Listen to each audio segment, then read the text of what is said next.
I'm just rearranging it so I can have my chat window up when I'm doing this. I'm trying to organize myself so I can see everything.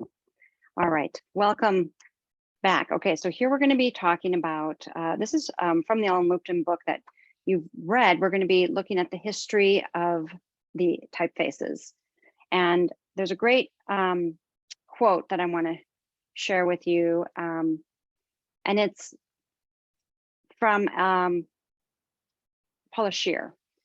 And she says, for me, discovering typography was like finding the bridge that connects art and language. Designers most commonly tap vast libraries of typefaces, choosing and combining, knowing how and why letter forms evolve, help to communicate typographically with wit and wisdom. Words originated as gestures of body. The first typefaces were directly molded in the form of calligraphy.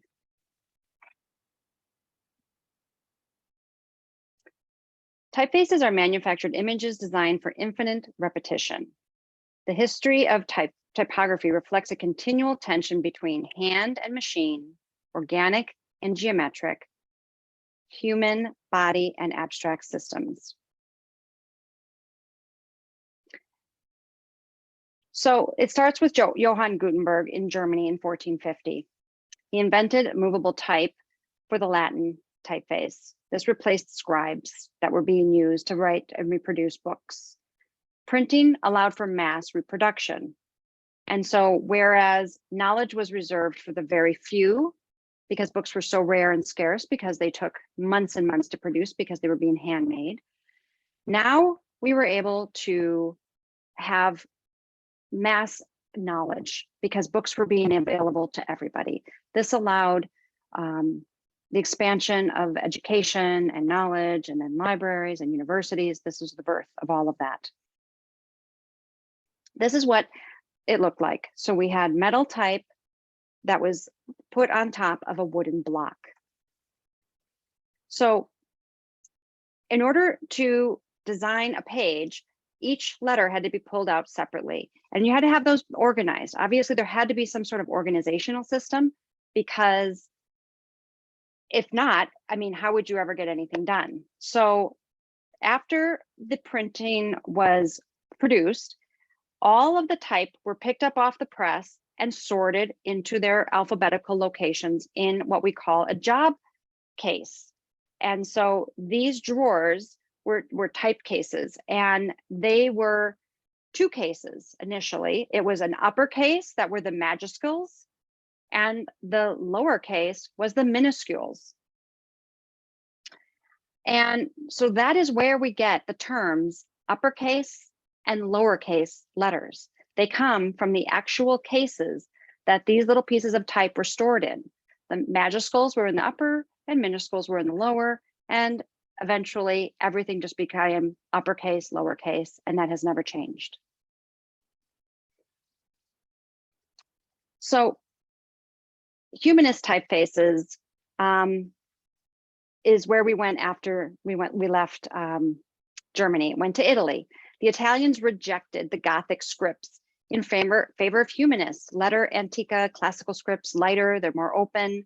Nicholas Jensen combined Gothic calligraphy with Hellenian humanist handwriting. And this was happening in late 15th century Venice. Contemporary rivals of humanist revivals were sharpness, uniformity.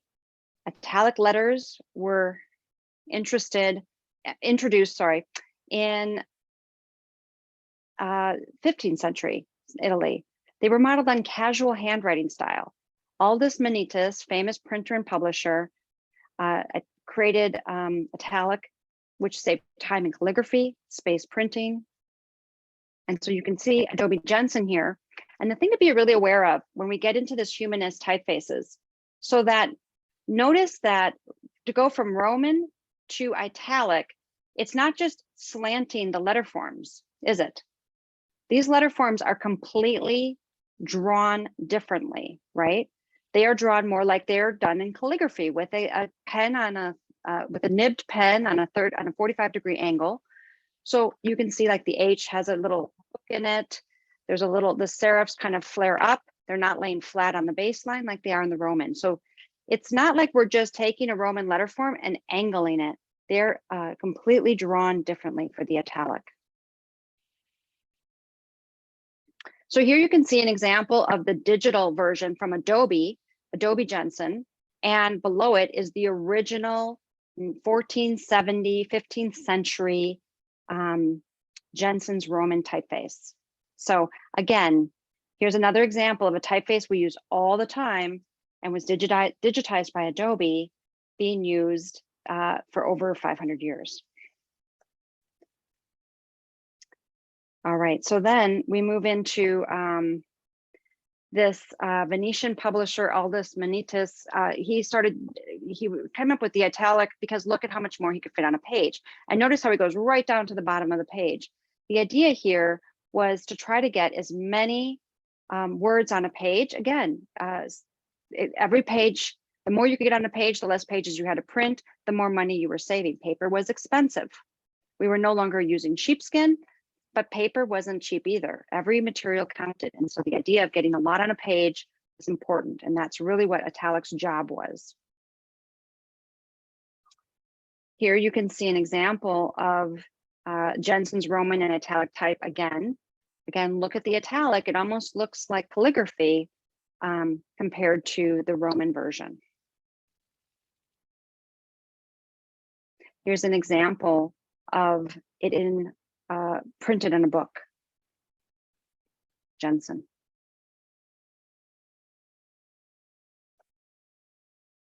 Okay, so the thing to be aware of as we get into digital and start working with some of these typefaces that have been around forever. You remember last class we talked about Garamond, and Garamond has been around another 500 years. And the idea of understanding that these have been digitized by multiple type foundries. So I know we talked a little bit at the beginning of the semester about foundries, like the fact that you could find type. We all have a subscription, and because we have the Adobe Creative Suite, we all have access to Adobe fonts. There's 4,000 fonts available to you, and they're by many different foundries, not just Adobe. Yes, Adobe includes their very own fonts that they've created, but they also will include things like ITC, Emigre, Font House, House fonts, Ono, I mean, all kinds. So the idea that multiple type foundries could do the same typeface is very common. So here's an example of 3 different variations of Garamond. The top one was designed in 1976, and it's by the foundry ITC. So ITC Garamond was the first one, designed in 1976. Then in 1986, 10 years later, Adobe created their version of Garamond. And then in 2005, Garamond Premier Regular was designed. So as I'm guessing you can see, there are some differences. These are all Garamond, but there are 3 different interpretations of that. What are the differences you're seeing? You can just turn your mic on, or you can type it into the chat. What is different between these 3 variations, interpretations of Garamond? What are you seeing? Boldness. Yes. The weight, exactly. Which one looks bold versus regular? They're all regular. The first is bolder. Yes. Another thing I see here is it's more condensed. Which one is more condensed and which one is more slanted? Number 1, bold and more space. Number 2, thin and more space. And the third one is thinner and less space. Okay, good. Premier is condensed. Looks definitely a thinner. What else are you noticing? And I'm gonna zoom in a little bit here. What else can you see when you look at these letter forms? Look closely at things like the serifs. The Y is different on all of them, like shorter, longer, slanted.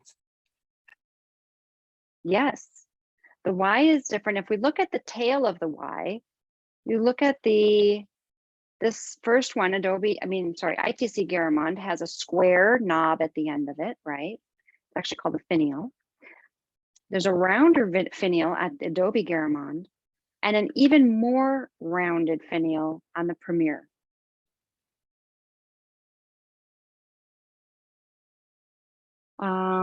Jeffrey put typeface on the Z is on number 3.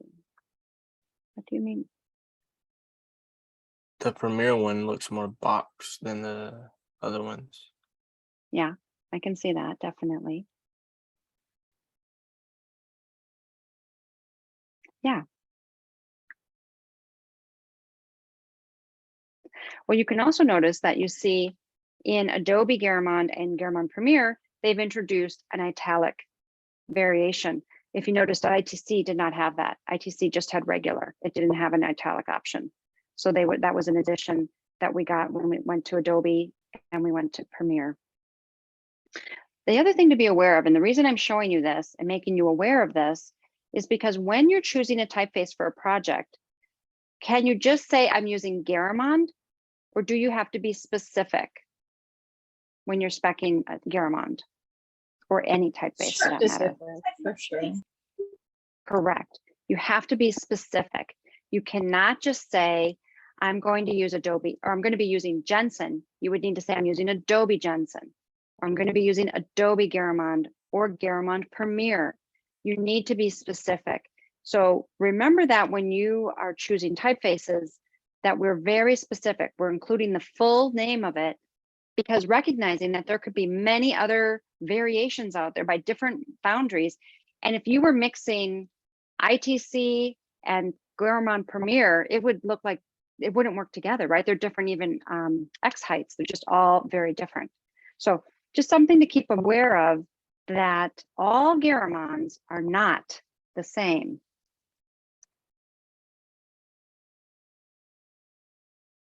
So here's an example of Adobe Garamond in action in a campaign.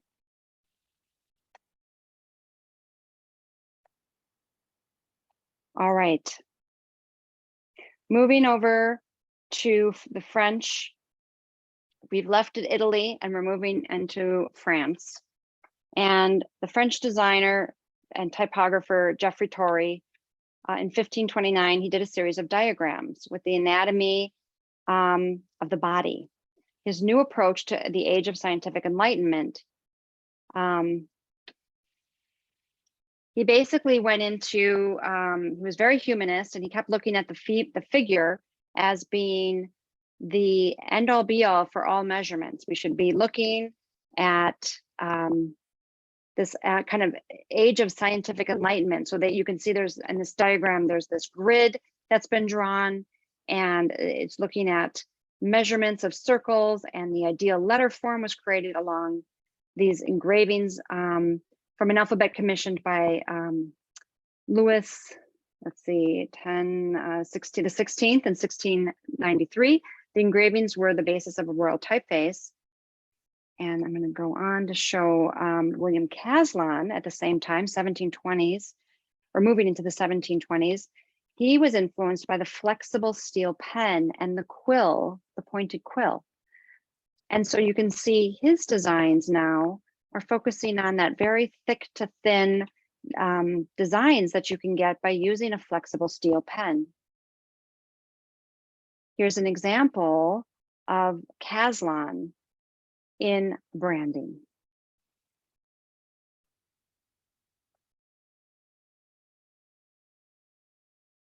There we go. I feel like everything's gotten really small all of a sudden. There we go. In the late 18th century, the English printer John Baskerville created a typeface with such contrast between the thick and thin that his contemporaries, guys like Caslon, were accusing him of blinding people with these extreme thick to thins, and that how dare he design letter forms with this much thick to thin, because it's going to hurt people. It's going to hurt their eyes. Well, not to be outdone, Gambinista Bodoni in Italy decided to take and go even further than John Baskerville did. And he went even more extreme to thick and thin with his typeface, Bodoni. And here's some examples of it a little closer up, where you can see it's a pretty contemporary looking face. Can anyone tell me what brands you see using Bodoni? I think of Gucci. Yes, yes, Gucci is definitely in there. Here's an example of it in a book. We're going to keep moving into looking at more engravings. This one, we're going to be moving into from Italy, going back to France, and looking at Didot, the French printer, who wanted a totally vertical access, severe extreme contrast, even more so than Bodoni, and razor thin serifs. Who can tell me what this typeface reminds them of?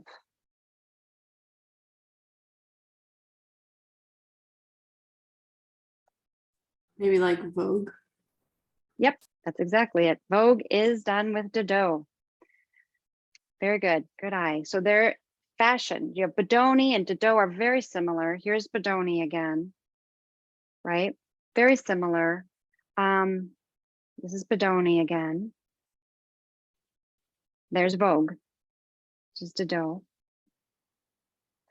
Calvin Klein. So fashion, right? All of those designed in the late 1700s and the early 1800s. Still used today, predominantly in fashion for those, Didot and Bodoni. Now we're moving into the 19th century. This is the Industrial Revolution. This is the turn of the century. Not our turn of the century, the one in the 19th century.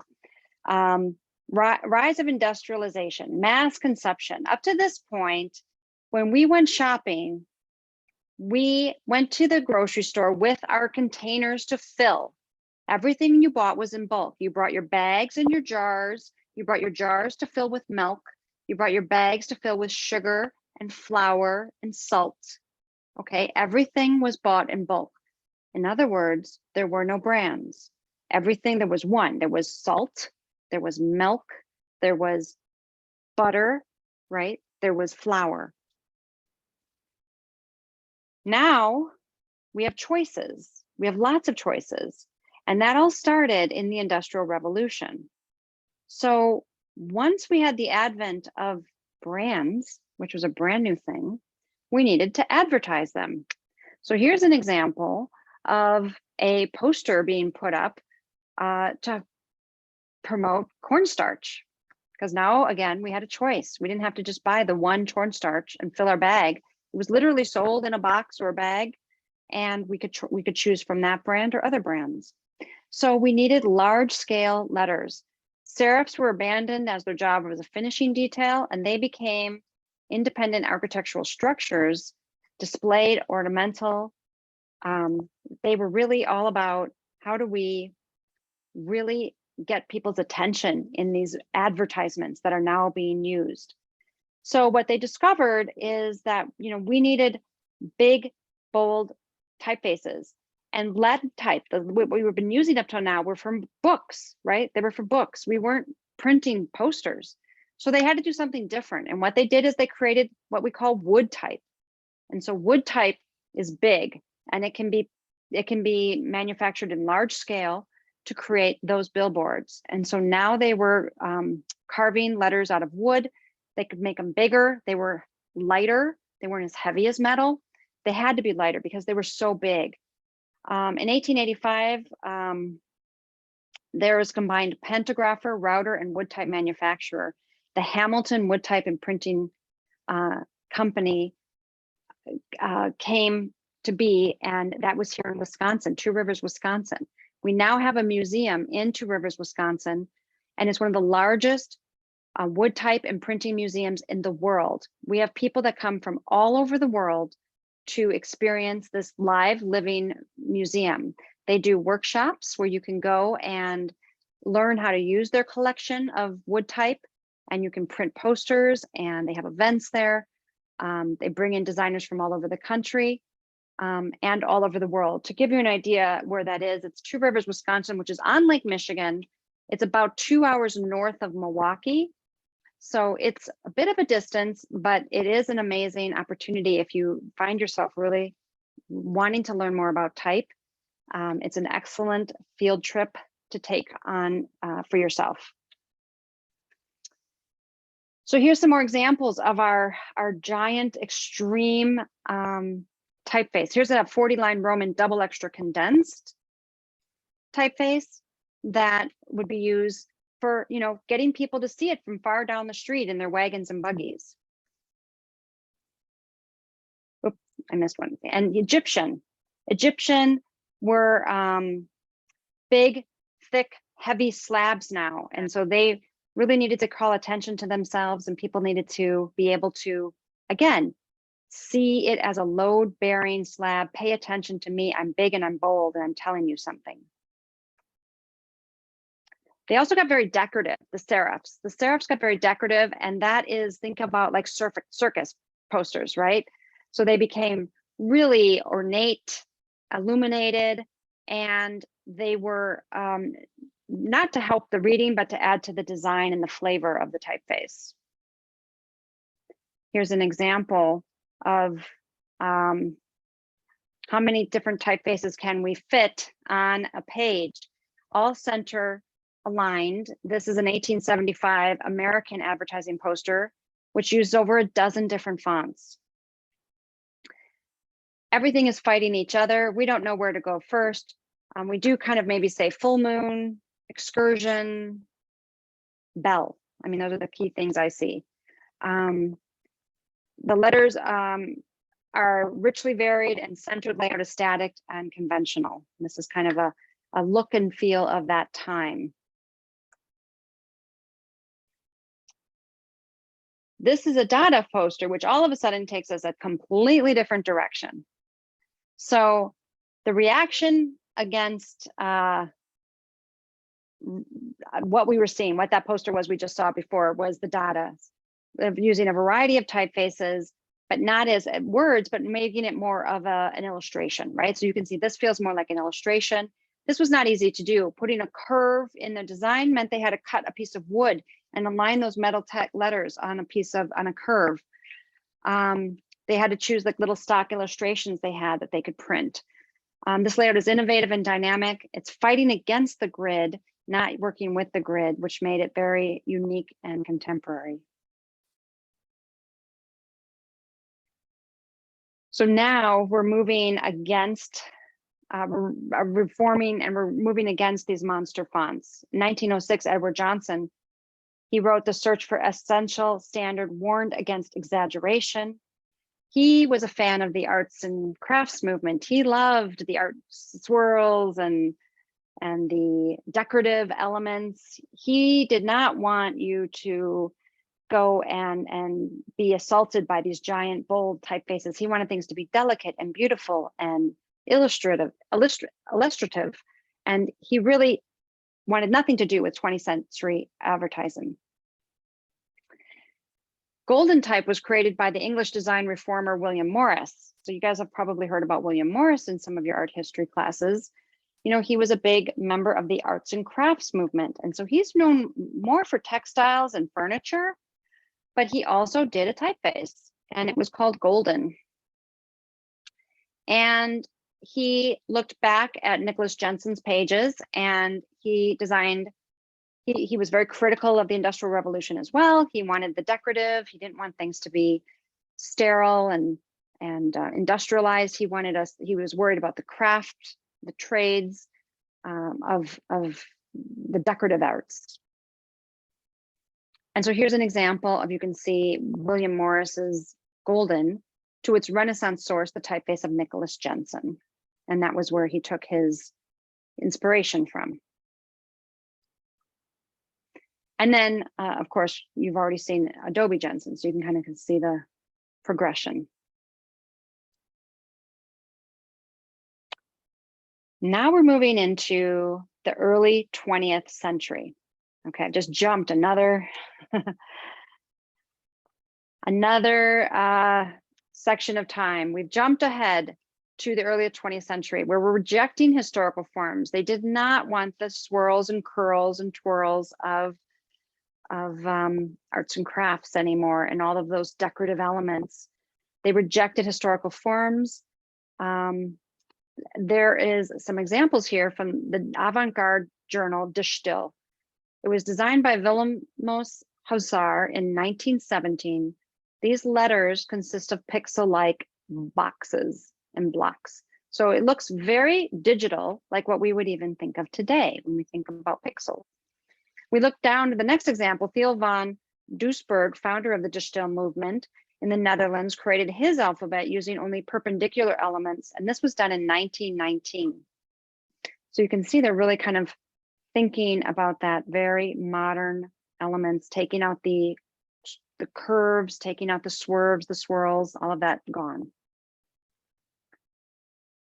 Then we move into Herbert Bayer.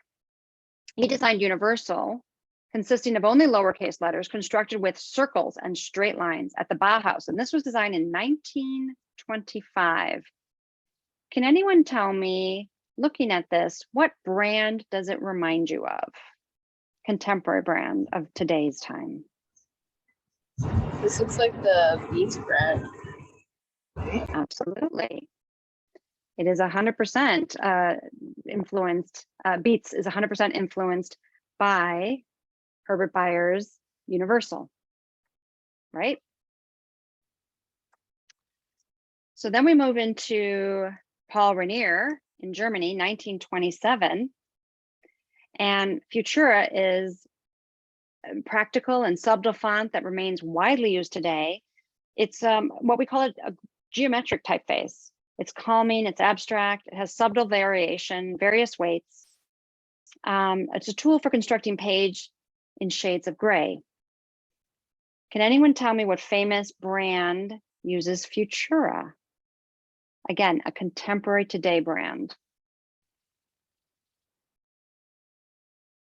There's more than one. I'm going to put that out there, but there's one that I think comes to mind for many initially. Is it Supreme? Yes, Supreme.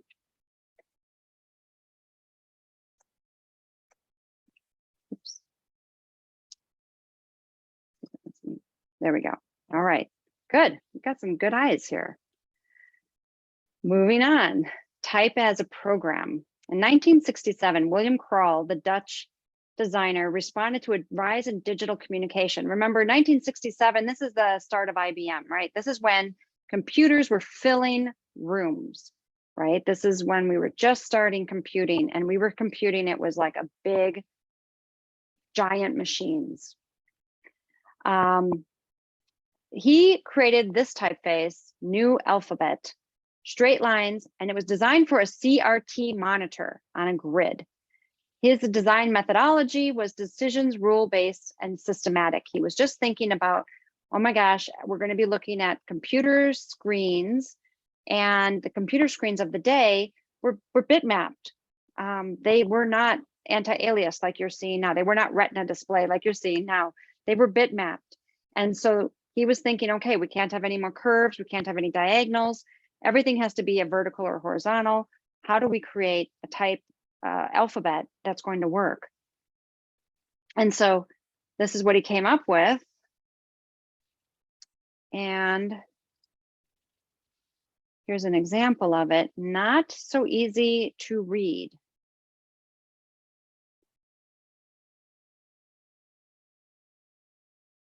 So it didn't go anywhere, obviously, since we're not using it. But it was, you know, an experiment. In the mid 1980s, personal computers were introduced. Anyone know what year the Apple was introduced? Apple computer?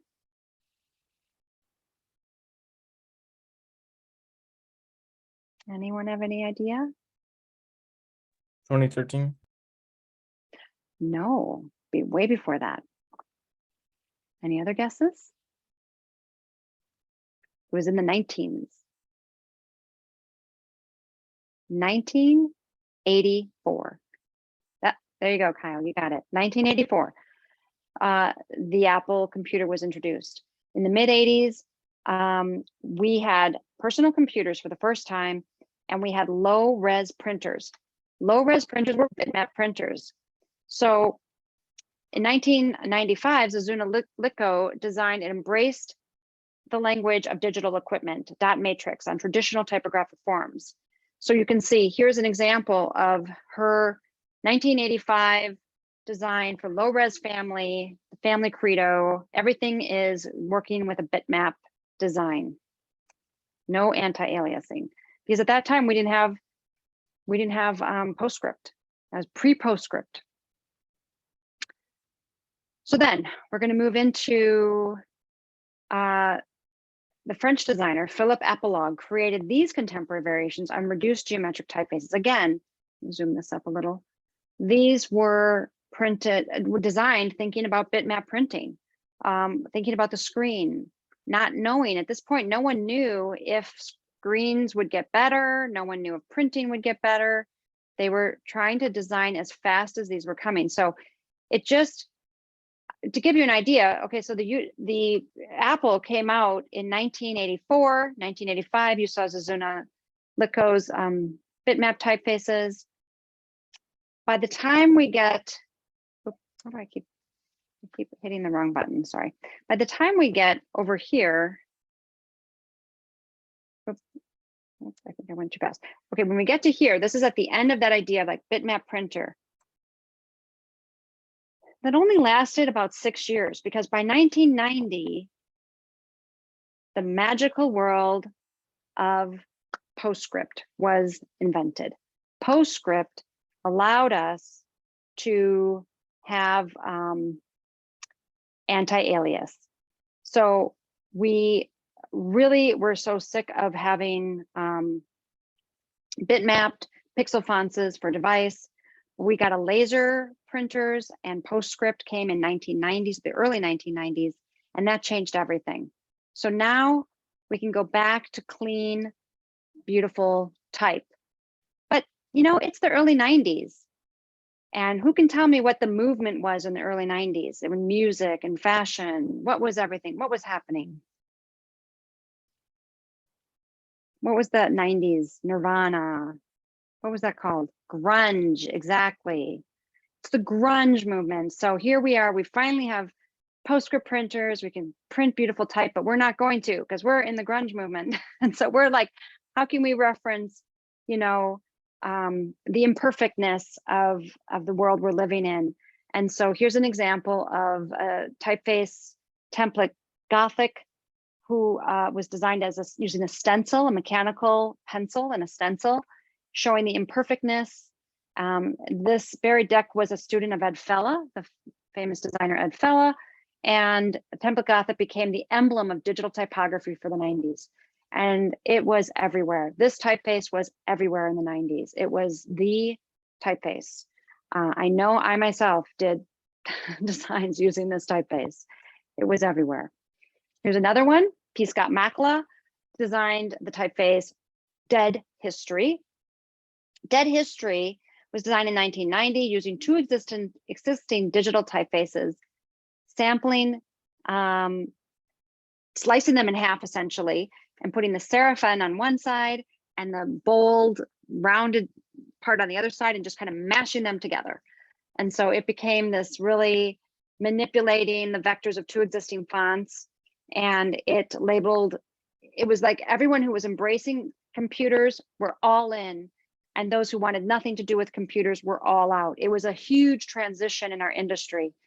You had the old school designers who had never used a computer, everything had been done by hand, markers, photocopying. They like left the industry. And then you had the folks that were really embracing the computer and embracing technology, that were diving all in and thinking, what can we do? What's the craziest stuff we can do that we could never do before? And that's where we got stuff like this. So there's a lot of experimenting happening during that time. It was a big time of experimental, but eventually you have to go back to work.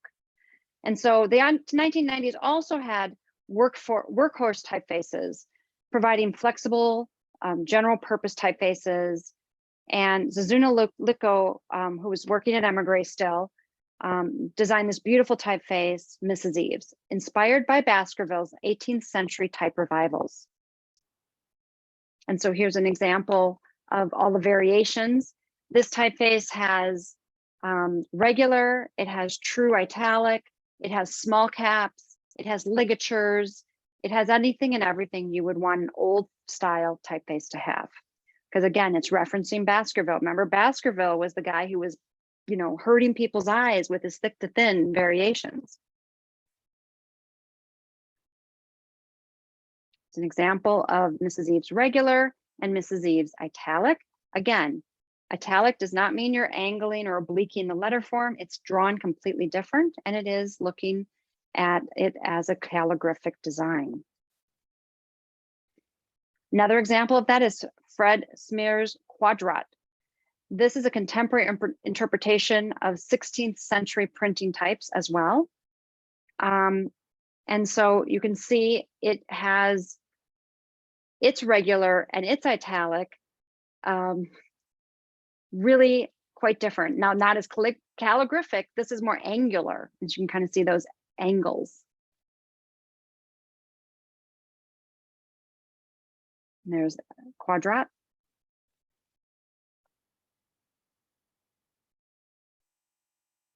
All right, and then we're moving into 2000. 2000, Tobias Freer Jones designed Gotham. Derived from the letters found at the Port Authority bus terminal in New York City, it became typography's first family. Obama's 2008 campaign chose Gotham. And by 2009, they've added over 50 weights and styles. So it became just a giant family, right? 50 weights and styles, because being the typeface for a major campaign, it needed that many variations to do all the things they needed it to do. So then moving into our everyday man on the street. So, right, we were just talking about taking our type safaris out and about. You drive around every day, most of us. Yes, typefaces on our street signs matter. And so Clearview is the new typeface that was developed for the use in the US highway systems. Up to this point, it's been Highway Gothic. Highway Gothic is exampled here in these first two on the left. And you can see the difference here on the first car image. The Clearview is at the top and Highway Gothic's on the bottom.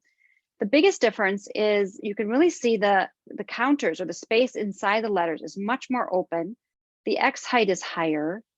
The weight is a little thinner, not as bold, and so that it allowed less visual clutter. They had to create a typeface that would still fit in the existing size of the signs. We couldn't make the signs bigger, so we had to keep the signs the same size, but somehow make the typeface be more legible. I just mentioned we are in the point of time where we have the largest population of elderly people. So you can see Clearview is way better. I just thought, yeah, Jessica, I agree. Clearview is way better. But I have a story for you to read about Clearview in our homework this week to find out what happened to this project that started about a decade ago. And it's something that is obviously not going to happen quickly, but there's a whole story about what happened, and we'll talk about it in our next week when we're done with our readings, to find out what exactly happened to this process of switching from Highway Gothic to Clearview. All right, so overall, what I want you to consider the history of these typefaces when choosing type. Every type came from somewhere, and there's a rhyme or a reason of why it was created. And so understanding the history of type, understanding why they were created, what was the happening in the world at that time, what was it being drawn with, what tool, what was it for, what was going on in the world, all plays into the design of typefaces. All right. We're going to stop there.